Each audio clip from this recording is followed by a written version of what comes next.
అందరికీ నమస్కారం. ఆలయ దర్శనానికి స్వాగతం. ఈరోజు మనం ఆదోని పట్టణంలో ఉన్న శ్రీ కోట వీరభద్రేశ్వర స్వామి ఆలయానికి విచ్చేస్తున్నాము. ఆలయ దర్శనం చరిత్ర గురించి తెలుసుకుందాము రండి. ఈ ఆలయం శ్రీకృష్ణ దేవరాయ కాలం నాటిది. అప్పట్లో శ్రీ వీరభద్ర స్వామివారు మాత్రమే ఈ ఆలయంలో దర్శనమిస్తుండేవారు. ఏ కార్యనైనా ప్రారంభించే ముందు శ్రీకృష్ణ దేవరాయలు శ్రీ వీరభద్రేశ్వర స్వామివారిని దర్శించుకునేవారు. సో ఒకప్పుడు ఆచార్యుల కులస్తురాలైన ఒక మహిళ సంతానం కోసం శ్రీ వీరభద్ర స్వామివారిని ప్రార్థించేవారు. ఆడపిల్ల పుడితే స్వామి దగ్గరే వదులుతానని మాట ఇచ్చారు. ఒకవేళ మగపిల్లాడు పుడితే వీరభద్ర అని, ఆడపిల్ల పుడితే భద్రావతి అని పేరు పెట్టుకుంటానని మొక్కుకున్నారు. దీంతో స్వామి ఆమెకు ఆడ సంతానం ప్రసాదించారు. బిడ్డ పేరు భద్రావతిగా నామకరణం చేశారు. ఆమె స్వామికిచ్చిన మాట మరిచారు. ఆ పాప పెద్దయి పెళ్ళిడికొచ్చిన తర్వాత ఒకరోజు స్వామివారి దర్శనం కోసం ఆలయంలోకి వెళ్ళారు.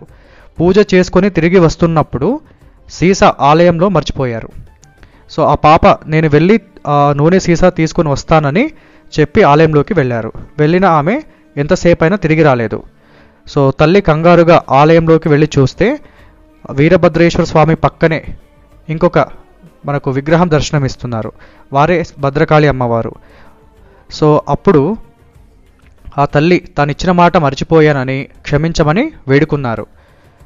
స్వామివారు తన బిడ్డను తనలో ఐక్యం చేసుకొని తన పక్కనే భద్రకాళి అమ్మవారిగా విగ్రహ రూపంలో ఉన్నారని మనసులో సంతోషించుకొని అక్కడి నుంచి వెళ్ళిపోయారు.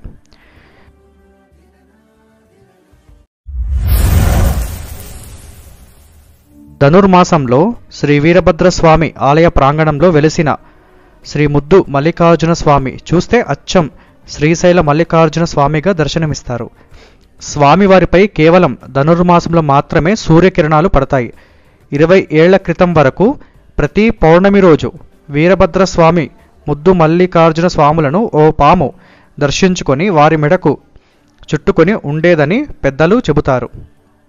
ప్రస్తుతం జనసంచారం ఎక్కువగా ఉండడం వల్ల ఎప్పుడో ఒకసారి పాము కనిపిస్తుందని పేర్కొంటున్నారు.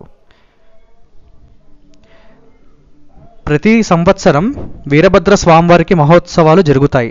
మొదటి రోజు ప్రత్యేక పూజలు, హోమాలతో పాటు స్వామివారికి కళ్యాణం, రథకలశం ఊరేగింపు, అలా చాలా కార్యక్రమాలు జరుగుతాయి.